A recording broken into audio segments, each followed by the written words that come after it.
Halo Sobat Entrepreneur, selamat datang kembali di channel YouTube saya. Pada kesempatan kali ini kita akan membuat video untuk membahas beberapa saham yang bisa teman-teman jadikan referensi. Namun sebelum kita sampai ke topik pembahasan, saya ingin ingatkan kembali kepada teman-teman semua. Bagi teman-teman yang ingin bergabung bersama kita di grup VIP, teman-teman boleh buka akun Mirai Aset Sekuritas Under saya. Nanti ketika teman-teman buka akun Mirai Aset Sekuritas Under saya, teman-teman akan langsung kita masukkan di dalam grup VIP yang dimana grup itu teman-teman bisa nikmati secara lifetime dan juga teman-teman tidak dipungut biaya administrasi bulanan, teman-teman. Jadi untuk informasi lebih lanjut nanti teman-teman klik aja linknya, nanti teman-teman akan saya pandu bagaimana caranya untuk membuka akun Mirai Aset Sekuritasnya. Oke, nah di sini seperti yang teman-teman perhatikan di layar monitor kita masih terlihat jelas IHSG masih berada dalam tren yang sideways secara majority trend dan dari secondary trendnya juga masih berada dalam tren yang sideways. Kalau kita perhatikan dari tren yang lebih kecil atau tren minornya, kita melihat ada sebuah pergerakan yang mulai landai ke bawah yang dimana kemungkinan besar dalam 2 hari kerja minggu keempat di bulan Juni IHSG akan terjadi sebuah perlemahan. Jadi kita punya asumsi kemungkinan besar sih IHSG akan kejar kembali di level 6.558 sampai 6.600 teman-teman. Nah, kita teman-teman harus perhatikan juga karena di minggu keempat bulan Juni kita akan mendapatkan libur panjang di Hari Raya Idul Adha dan pemerintah telah mengumumkan akan ada namanya cuti bersama dan kita menemukan hanya 2 hari kerja kita bisa melihat market teman-teman. Jadi 2 hari kerja itu teman-teman manfaatkan aja untuk perhatikan saham-saham apa aja sih yang menarik dan saham-saham apa aja sih yang bisa kita taking profit atau bahkan saham-saham apa aja yang kita bisa lakukan pembatasan resiko teman-teman. Jadi teman-teman harus punya trading plan dalam 2 hari kerja apa yang harus teman-teman lakukan, entah itu take profit, entah itu kita mulai mengakumulasi saham yang menarik, atau bahkan kita harus melakukan namanya pembatasan resiko. Karena kalau teman-teman tidak punya plan di market, sama dengan teman-teman sedang berspekulasi di market, teman-teman. Oke, nah kita akan langsung saja membahas supaya tidak terlalu lama. Saham pertama itu ada INKP. Saham INKP sendiri ini bukan video pertama kali untuk kita review saham ini. Jadi di sini kita juga teman-teman bisa perhatikan kita sudah forecasting atau sudah analisakan sahamnya. Di sini teman-teman lihat ada sebuah resisten di 7950 dia mampu break dan yang menjadi suatu hal yang menarik adalah terjadi sebuah swing low di area resisten become support-nya, teman-teman. Nah, di Jumat kemarin saya juga udah calling di grup VIP kita bahwasanya bagi teman-teman yang ingin trading buy di saham INKP, teman-teman bisa lakukan jaga-jaga dengan cut loss di bawah 7.900. Jadi kalau seandainya harga atau price turun di bawah 7.900, teman-teman wajib lakukan namanya pembatasan risiko terlebih dahulu atau cut loss, teman-teman. Jadi potensial resiko yang teman-teman akan hadapi ada sebesar 5,14% apabila trading plan kita tidak sejalan dengan pergerakan price action-nya. Nah, untuk TP kita ada forecasting juga, setidaknya kita punya forecasting INKP sendiri TP1 ada di level harga 8.900. Jadi TP kita di INKP sendiri ada di 8.900 untuk TP1. Sebentar kita tandakan terlebih dahulu. TP1 di 8.900, TP2 kita ada di 9.800. Jadi potensial gain di TP1 teman-teman bisa nikmati sebesar 7,6%. TP2 ada sebesar 18,43% di level 9.800 teman-teman. Jadi kalau seandainya teman-teman tertarik untuk entry di INKP secara price action, teman-teman bisa lakukan trading buy di saham INKP ini sendiri. Nah, selanjutnya ada saham Sido muncul.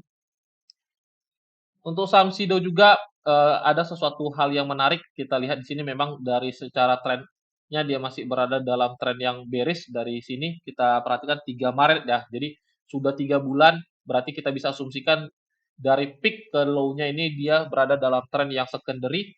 Nah, di sini teman-teman perhatikan ada sebuah potensi Sido ini membentuk sebuah pergerakan double bottom. Jadi kalau seandainya teman-teman mau entry di saham Sido, secara area Sido ini menarik untuk teman-teman perhatikan.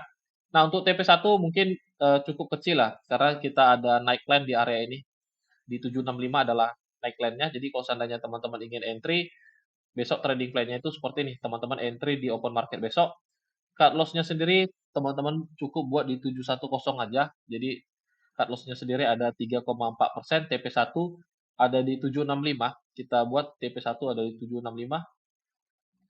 Nah, TP1 ada di 765, jadi ada sekitar 4% untuk potensial gain-nya. Kalau seandainya dia jebol, kita ada ambil 1 banding 1 aja ya. Kita ambil 1 banding 1 sebentar.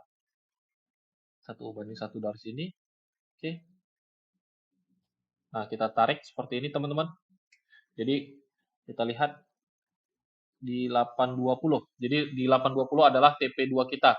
Jadi ada 11% untuk teman-teman bisa perhatikan untuk di area TP2 saham Sido ini sendiri. Bentar ya, kita tandakan areanya. Nah, oke. Jadi kalau seandainya teman-teman mau entry Sido secara area dia menarik karena dia ini masih berada di area bottoming. Jadi kalau seandainya sesuai forecasting kita, kemungkinan besar Sido ini akan membuat sebuah pola double bottom gitu. Oke. Nah, selanjutnya ada saham Harum. Untuk Harum sendiri di sini seperti yang teman-teman perhatikan kita juga udah buat trading plan-nya sebelumnya karena kita sudah rekomendasi juga di grup VIP kita. Jadi kalau seandainya teman-teman mau entry, Harum sendiri masih menarik secara price action kalau kita perhatikan dari tren yang lebih kecil ya. Ini kalau teman-teman perhatikan memang dari tren yang lebih besar, dia masih berada dalam tren yang negatif, tapi kita mencoba melihatnya itu dari tren yang lebih kecil, yaitu dari tren minornya ini sendiri. Nah, kalau teman-teman perhatikan kita punya area untuk pembatasan resiko di bawah 1.400. Jadi kalau seandainya price turun di bawah 1.400, teman-teman wajib cut loss. Jadi cut loss kita tuh di 1390. Jadi kalau seandainya terjadi sebuah perlemahan atau price action tidak sesuai dengan trading plan kita, ada resiko sebesar 3,8% yang harus teman-teman persiapkan untuk lakukan namanya cut loss. Nah, TP1 ada di 1520, teman-teman perhatikan ada 5,2% untuk TP kita.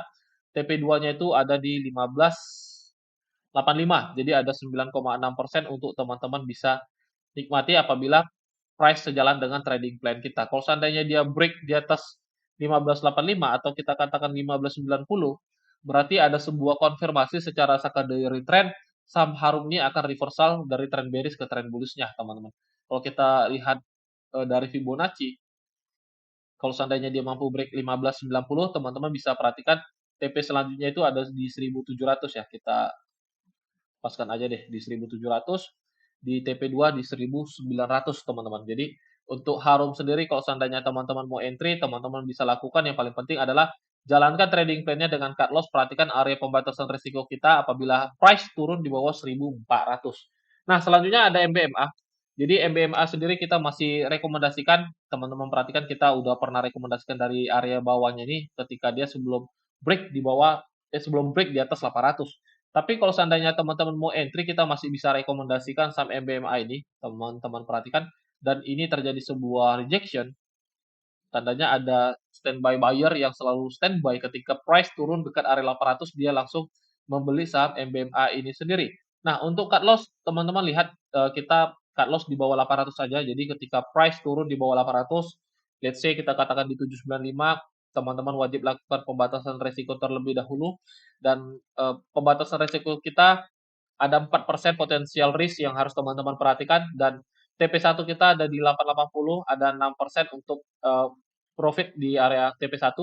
TP2 ada di 950. Jadi ada potensial gain yang bisa teman-teman perhatikan sebesar 14% untuk di area TP2-nya gitu. Jadi kalau seandainya besok MBMA terjadi sebuah penetrasi lagi menyentuh area 820 sampai 800 ya itu semakin bagus untuk besaran resiko teman-teman yang semakin kecil untuk teman-teman perhatikan gitu. Oke, nah saham terakhir ada saham NCKL. Saham NCKL kalau teman-teman perhatikan di sini terjadi sebuah penurunan harga ya dari IPO-nya, teman-teman perhatikan di sini terjadi sebuah penurunan harga dan di sini kita lihat harga sudah mulai penetrasi ke atas. Kita lihat di sini sebentar ya. Nah, kalau teman-teman perhatikan di sini udah mulai terjadi sebuah penetrasi ke atas. Jadi kemungkinan besar ada sebuah potensi reversal yang akan terjadi di saham NCKL ini sendiri. Nah, kita punya trading plan-nya seperti ini. Jadi ini ada sebuah swing yang bisa teman-teman perhatikan untuk melakukan pembatasan risiko. Jadi besok kalau seandainya teman-teman mau entry, teman-teman bisa lakukan. Kita coba buat trading plan-nya seperti ini. Nah, cut loss-nya sendiri di 950. TP1 kita lihat di 1100 kayaknya bisa kita buat TP1 sebentar ya. Nah, TP1 di 1100, TP1 1100 dan TP2 setidaknya teman-teman bisa di 1200. Nah, jadi untuk NCKL sendiri kalau seandainya teman-teman tertarik, teman-teman bisa perhatikan trading plan yang kita buat.